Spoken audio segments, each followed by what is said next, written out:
Hey, what's up? It's Jim, and today I'm going to talk about Hereditary. Normally, when I see a movie, I sort of have seen trailers or know a lot about it going in. I've read articles about making ofs and everything like that. And I didn't see this without having seen anything sort of on purpose.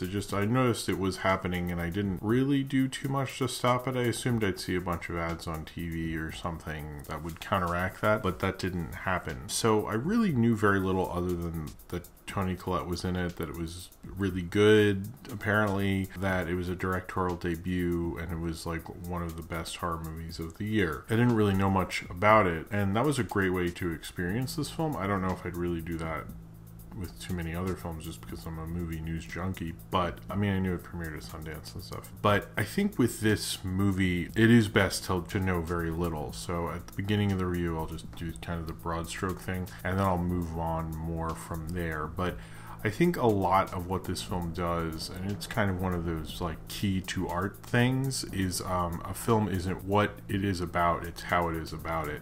And I think Hereditary very much is that way, in that if you were to kind of do this film in a much more straightforward way, it wouldn't be as interesting. It moves and flows in a weird way. It's surprising and scary and unsettling and very well kept and very purposeful, but also feeling that none of the characters maybe know what's going on, and maybe the writer-director has kind of like basic ideas of what's going on, but maybe doesn't even really know the answers. I assume he probably does, but maybe he doesn't, and kind of like leads us down all these avenues. It feels very much like he understands why each of these beats are happening at their certain times. He might not understand what that beat means overall, and that's spooky and creepy, and there's a real sense of not knowing what is going on. Are these people being haunted? What is really after them? What is haunting them? And I think one of the things about this movie is it really has a great central kind of metaphor to it, and I think horror works very well metaphorically, but having such a clear metaphor, I know a lot of times people say, well, Night of the Living Dead can represent this, it can represent that, and blah blah blah blah, but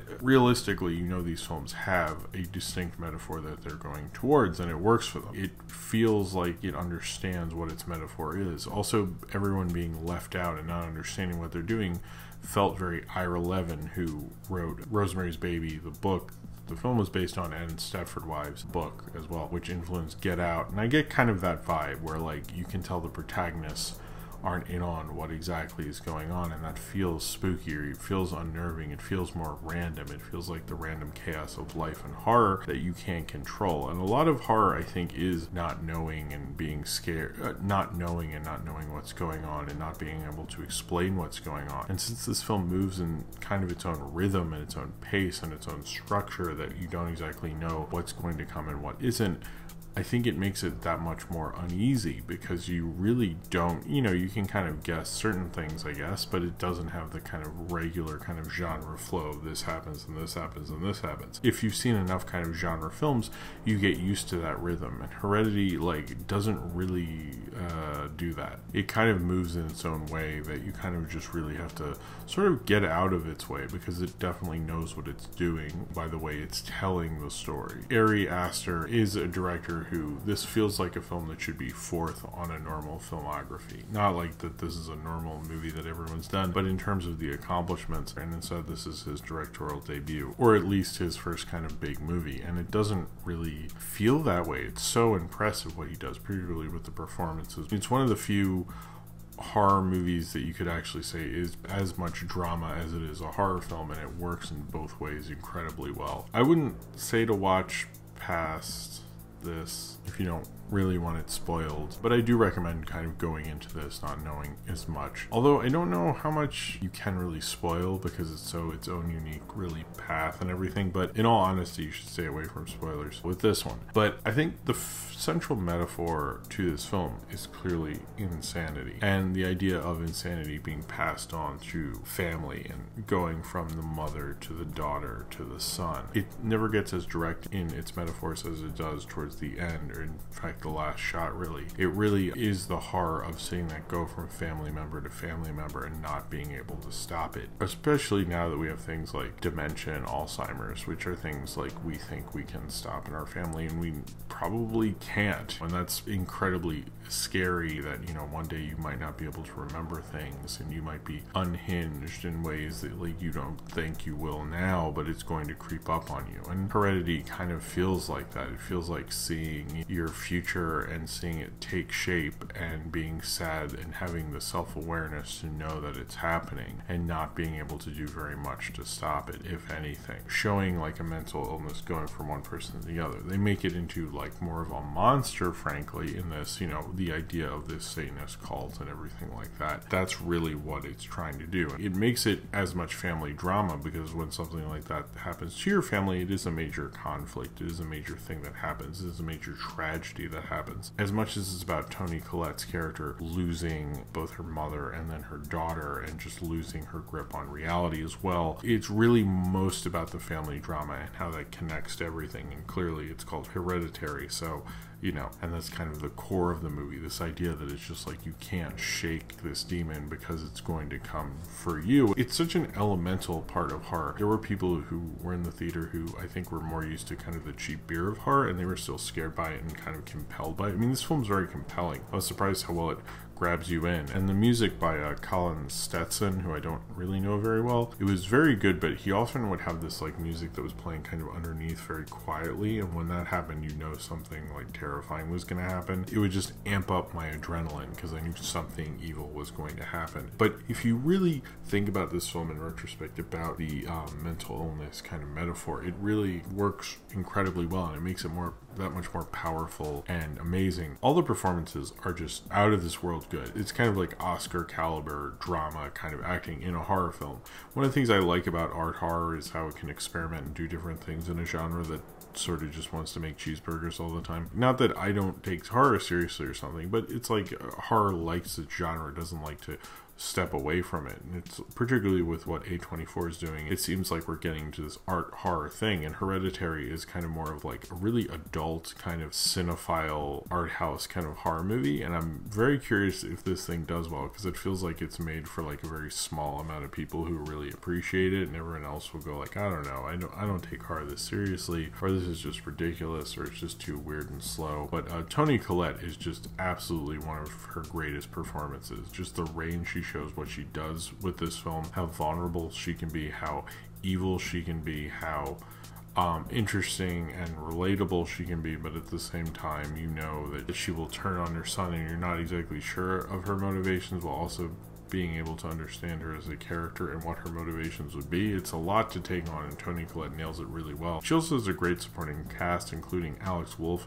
who apparently was in the Naked Brothers band. I never watched that show, so I don't know. But he was really, really good as the son. Like, I think like that he was able to hold his own with a kind of powerhouse performance by Toni Collette. It really says a lot about him as an actor, as well as Gabriel Byrne, who I didn't realize was like in this until I saw it. So good for him, because I never thought I'd see a good Gabriel Byrne performance in 2018. And Ann Dowd was, as usual, good, as well as Miley Shapiro, who's also on the poster, I thought was really good.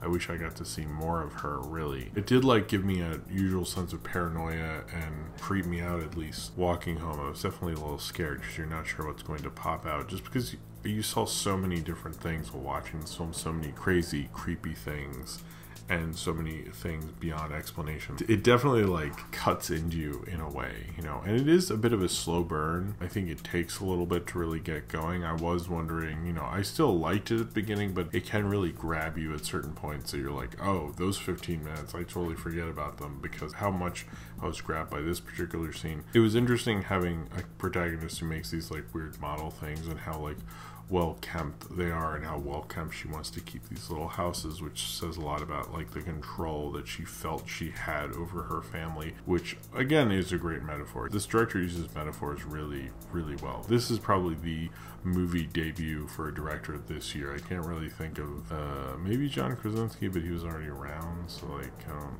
think.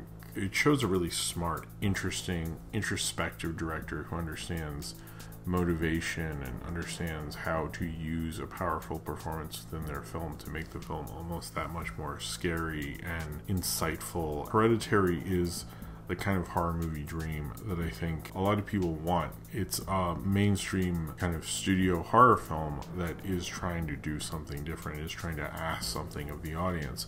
And I'm hoping it does better. I know The Witch, did well. I always hear people complain about that one.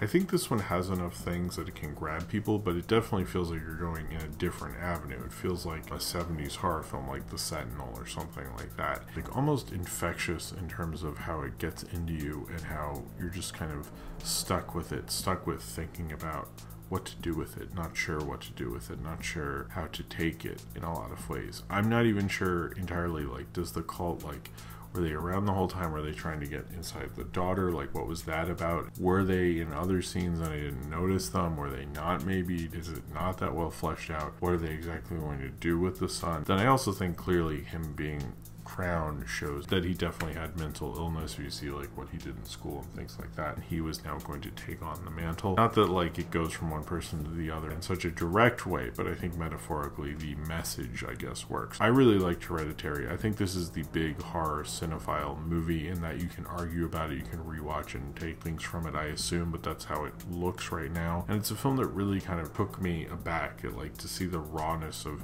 Toni Collette, the amazing range she had, everything she can switch between, from the amazing direction that has like this sense of control and like this step back to it, like almost feeling like it's not taking a role, but then witnessing all these things, almost like sort of making it feel all that more evil because maybe they could have done something. Hereditary is just an amazing, awesome, crazy horror film and probably one of the best films of the year. It's one that keeps me thinking and keeps me guessing and makes me actually want to see a movie again, which this year I feel like I haven't wanted to as much just because of the qualities and so forth. But this is one, in a cinephile perspective, I'd like to keep watching to sort of try to unlock its secrets. You could never truly unlock them because there's not a real mystery there. The mystery is what's implied from the story. There's not a real mystery that has like these de facto answers.